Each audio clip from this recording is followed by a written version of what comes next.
Ya, kembali di Apa Kabar Indonesia Malam. Sekarang saya tanyakan kepada Prof. Hipnu, karena memang pemirsa hingga malam hari ini saya belum bisa bergabung dengan Mas Hendra Effendi, pengacara Panji Gumilang, meskipun beliau sempat menyatakan bersedia untuk berdialog.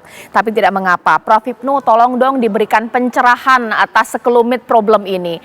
Lapor melapor ya, mengingat ada kasus hukum juga yang menjerat Panji Gumilang. Tapi Panji Gumilang menyerang balik melaporkan Anwar Abbas dan MUI karena statement yang mengomentari sebuah akun TikTok ini. Bagaimana ini Prof melihatnya? Mungkin tidak sih ini tindak lanjuti, Prof? Ya, ya, karena laporan pasti tidak lanjuti, Mbak. Sekarang dalam ilmu hukum itu bicara bukti. Betul Pak Mustafa tadi sampaikan bahwa ketika nanti Pak Panji Gumilang adalah melaporkan, nanti Pak Abbas juga menyampaikan bahwa apa yang disampaikan itu berdasarkan informasi TikTok. Pertanyaan TikTok yang mana? Nah, disinilah saya kira dalam suatu pembuktian itu beyond reasonable doubt. Bukti harus akurat, artinya itu sumber dari sumber-sumber lain. Gitu loh, Pak. Oleh karena itu harus cari dulu. Itu seandainya Pak Panji Gumilang melaporkan. Kemudian yang kedua, Pak Panji Gumilang menggugat. Ini yang menarik tadi, terkait dengan Rp1 ya, ini kayak mainan ya, Rp1 ya. Yang kedua adalah gugatan imaterial 1 triliun.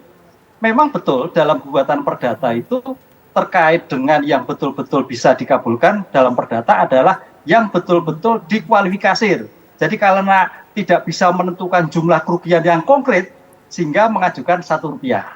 Sedangkan imaterial itu rasa, Mbak, rasa terhadap dimungkinkan terhadap Pak Panji Gumilang terhadap masalah keluarga, masalah harga diri, masalah keadaan ekonomi, keadaan harga diri dan sebagainya yang menjadikan kerugian imaterial. Tapi yang menarik gini, Mbak, saya melihatnya Mbak Caca, ini sebagai counter attack, perlawanan. Jadi dalam dunia ilmu hukum, saling melapor, saling melawan, ini suatu yang biasa. Dalam ilmu hukum nanti, Pak, ini bisa untuk kuliah ini, ada namanya prejudicial gesil. Prejudicial gesil itu ada suatu tindakan hukum untuk putusan yang lebih dulu, yang berakibat terhadap putusan belakangnya.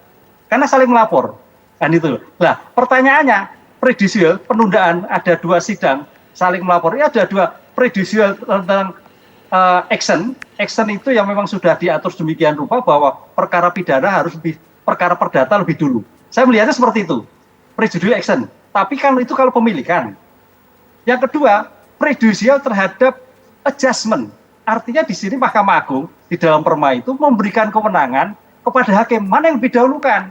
Jadi bukan suatu keputusan yang memihak seperti prejudicial action tadi. Oleh karena itu dalam seperti ini saya kira pidana dulu yang didahulukan, yaitu atas laporan masyarakat terhadap Pak Panji Gumilang. Itu yang ditentukan. Oleh karena itu dalam kesempatan seperti ini Baris Krim kalau memang bukti itu cukup segera dinaikkan sehingga proses itu jalan akan menunda terhadap proses perdata. Kalau toh pun proses perdata itu nanti ditindaklanjuti, paling tidak kan masih ada klarifikasi.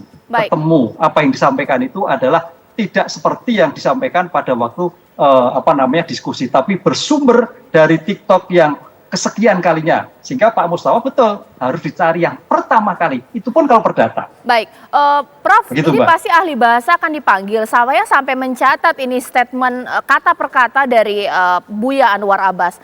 Kalau dia komunis, dia punya paham komunis. Pertanyaan saya, kalau dia punya paham komunis, cocok nggak dengan Pancasila? Kira-kira dengan perkataan ini, kuat tidak sih laporan ini, Prof? Ya, kita melihat suatu laporan itu ada teks dan konteks. Dalam yang disampaikan konteks seperti apa?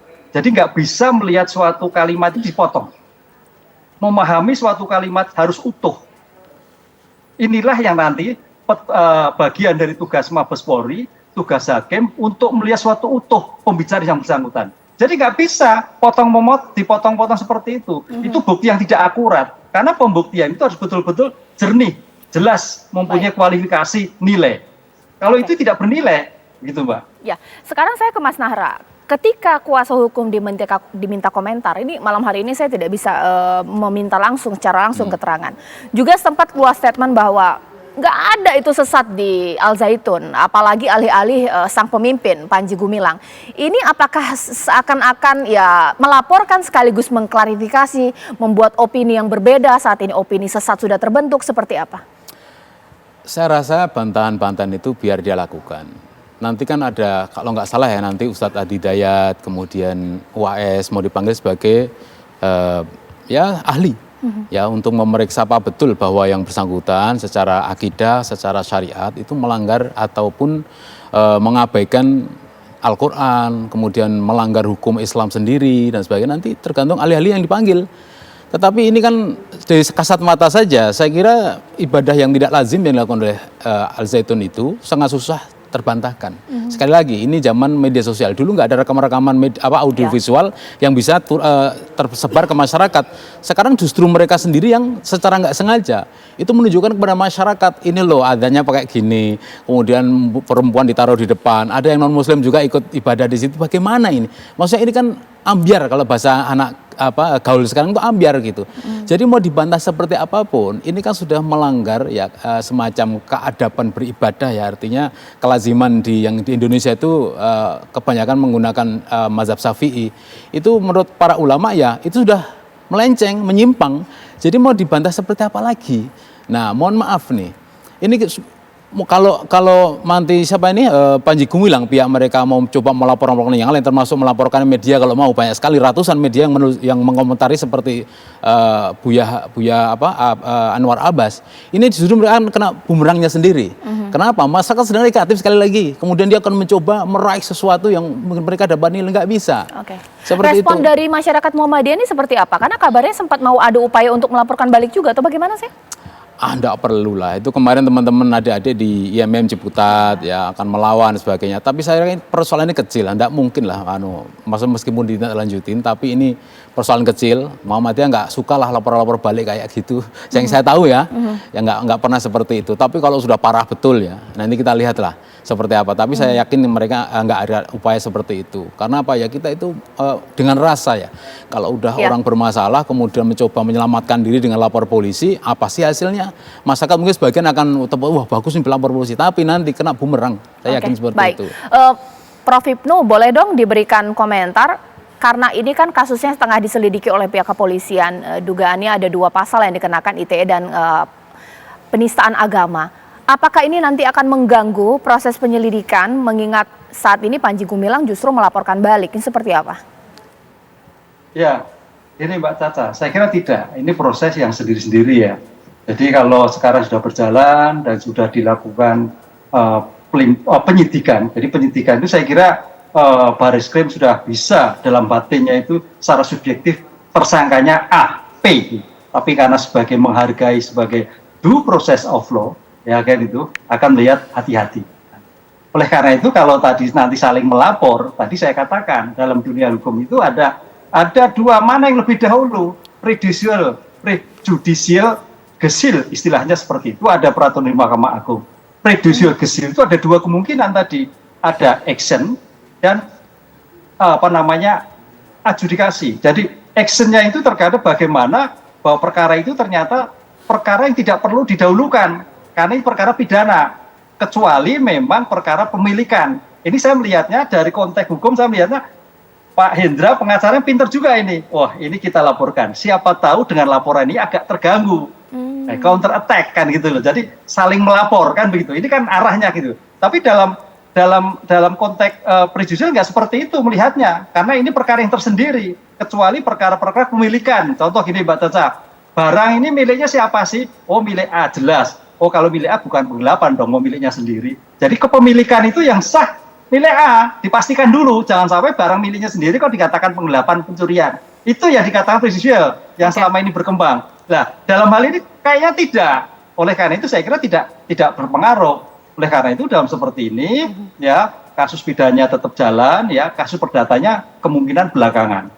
Kan gitu. Apalagi dalam hal perkara perdata itu kan cukup lama, ada klarifikasi, ada mediasi dan sebagainya. Ini mudah-mudahan nanti dalam perkara perdata ya ada suatu komunikasi lah sehingga tidak sampai seperti yang kita inginkan seperti ini. Karena kan kita sama-sama Islam, mungkin sama-sama tokoh ya bisa bertemu. Tapi dalam hal pidana, karena yang membuktikan itu adalah negara, di aktorus indut kobrandi, ya bahwa negaralah yang membuktikan, maka polisi yang membuktikan. Tapi kalau dalam perdata nanti Pak Hendra Panji Gumilang membuktikan, Pak Abbas juga membuktikan. Oh ternyata yang dengan Pak Abbas itu potongan. Berarti keliru dong kan itu. Oh ya udah selesai clear perdata. Karena sama-sama pihak mempunyai kesempatan sama, mempunyai kedudukan yang sama di dalam suatu pembuktian. Oke, Mas Nahra, sebenarnya kita coba mengarahkan bahwa Pak Anwar Abbas ketika dimintai keterangan posisi sebagai waketum di mana MUI adalah lembaga keagamaan tertinggi Islam di Indonesia. Kira-kira sebenarnya pas tidak sih mengomentari sesat atau tidaknya sebuah ajaran atau bagaimana? Tepat sekali, karena memang sejak tahun 2002 MUI itu sudah meneliti Al Zaitun. Ya. Nah, jadi memang ini haknya, kewajibannya MUI. Karena terkait dengan istilahnya ajaran maupun perilaku keagamaan yang dilakukan oleh Al Zaitun, dan memang sudah diakui sendiri ya oleh tidak hanya MUI ya. Di MUI Jawa Barat juga mengakui kan memang susah untuk masuk ke Al Zaitun. Padahal laporan masyarakat sudah banyak. Bahkan tahun 2002 itu Mabes Polri sudah menyatakan bahwa kelompok Al Zaitun ini kan sudah dinyatakan terkait dengan NII. Artinya ini sudah berbahaya kelompok ini. Tapi pertanyaan saya udah 20 tahun sampai 2023. Kenapa tidak tuntas? Ini kan ada masalah di situ. Yeah. Nah, kalau Pak Anwar Abbas, ini kan kalau biasanya dalam penanganan hukum pidana ya, itu biasanya ada dua langkah. Ini menurut sepengetahuan saya. Kalau dia kejahatannya, misalkan faktanya memang kejahatannya ada, tapi dia harus kedua niatnya ada enggak? Ya. Ini saya nggak mungkin sekali seorang Anwar Abbas akan menuduh dia komunis, nggak mungkin kalau tanpa ada dasar. Itu kan ada informasi yang sekilas dari video itu. Maka yang niat ini nggak akan terpenuhi. Kemungkinan kejahatan misalkan ada, karena sumbernya kok cuma TikTok. Ya. Tapi unsur kedua, niat. Ini belum tentu ada. Seorang Pak Anwar Abbas yang sudah senior, wakil ketua PP Muhammadiyah, nggak mungkin menuduh seseorang dengan cara yang asal-asalan. Nah, seperti itu. Jadi harus hati-hati. Prof, ini menjadi menarik. Bisa tidak sih laporan ini gugur mengingat MUI memang sudah tupoksi dan tugasnya untuk menilai suatu lembaga, tempat ajaran, ponpes sesat atau tidak? Bagaimana? Iya, semua itu dilihat dari subjek orangnya. Makanya tadi Pak Mustafa betul. Tugasnya itu seperti apa? Dia adalah tugas sebagai ulama yang harus meluruskan. Dalam konteks hukum, willing and witness menghendaki dan mengetahui. Pak Abbas nggak ada menghendaki dan mengetahui. Dia hanya menyampaikan. Nah, itu. Nggak menuduh, enggak. Kalau menuduh itu suatu sikap yang sengaja. Mens rea istilah hukumnya. Willing and witness-nya nggak ketemu menghendaki dan mengetahui untuk menyampaikan Pak Panji sebagai tadi hukum. Enggak, hanya menyampaikan. Nah, disinilah yang saya kira unsur suatu hukum antara subjektif dan objektif memang agak sulit untuk dipertemukan. Karena apa? Majelis ulama adalah sebagai bagian tugas untuk menyampaikan, untuk meluruskan, untuk memberikan pencerahan kalau dalam hal beragama itu ada sesuatu yang menyimpang. Di sini nanti perdebatannya panjang. Saya kira juga Polri tidak melihat seperti 1+1.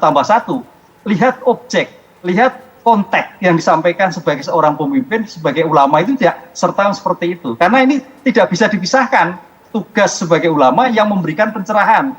Itu Mbak. Oke, Mas Nahra, tapi ini apakah sebagai langkah memang tidak menghormati MUI sebagai lembaga keagamaan Islam tertinggi Indonesia ketika justru malah dilaporkan balik atau bagaimana? Ini kan perseteruan dengan Zaitun, dengan MUI kan sudah lama. Oke. Jadi permusuhan tanda petik dengan MUI memang dia tentu ingin mempertahankan lembaga bernama Zaitun itu kan, karena ratusan miliar yang dia kelola di pendidikan itu tentu terkait dengan keberlangsungan Zaitun. Tetapi kan sekali lagi penelitian kepada mereka dilakukan oleh polisi, oleh Mabes Polri, oleh MUI. Artinya sudah berbagai lembaga termasuk pemerintah, Kementerian Agama sudah lama meneliti Zaitun, meskipun dari pemerintah itu ya seperti yang kita dengar selama ini nggak pernah menemukan gitu ya. Tapi MUI menemukan meskipun baru indikasi, tapi kan susah masuk.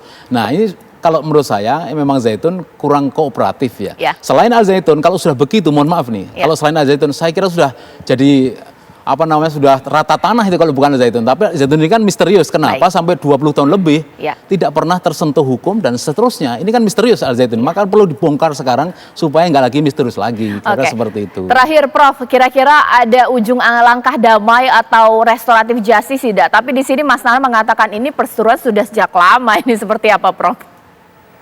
Kalau terhadap klarifikasi perdata mungkin, karena itu masalah persepsi, masalah dalil, masalah pengetahuan, sehingga saling meluruskan. Tapi kalau masalah pidana, kayaknya agak sulit. Untuk diadakan, karena ini sudah berhadapan publik, berhadapan dengan massa. Sehingga paling tidak memang penegak hukum harus betul-betul mengambil suatu tindakan litigasi, kan gitu. Sehingga putusannya walaupun bersalah ada suatu pembinaan. Karena namanya suatu putusan pembinaan itu harus ketiga kemungkinan, Mbak. Apakah Pak Panji itu sebagai retributif pembalasan? Saya kira juga tidak lah, karena sudah sepuh. Mungkin ya rehabilitatif, pemahaman, gitu. Atau restoratif tapi betul-betul rehabilitatif. Jadi perpaduan antara rehabilitatif dan restoratif. Jadi suatu pembinaan yang kedepannya menjadi lebih baik. Itu saya kira yang sangat mendapat timbang memidana lebih berat itu saya kira tidak memberikan nilai yang baik. Begitu. Baik, terima kasih Prof. Hipnu, terima kasih Mas Nahra. Ini sayang sekali saya tidak bisa kemudian sampai dengan sekarang menghubungi dari kuasa hukum Panji Gumilang meskipun beliau sebelumnya sudah bersedia. Terima kasih seluruh narasumber saya.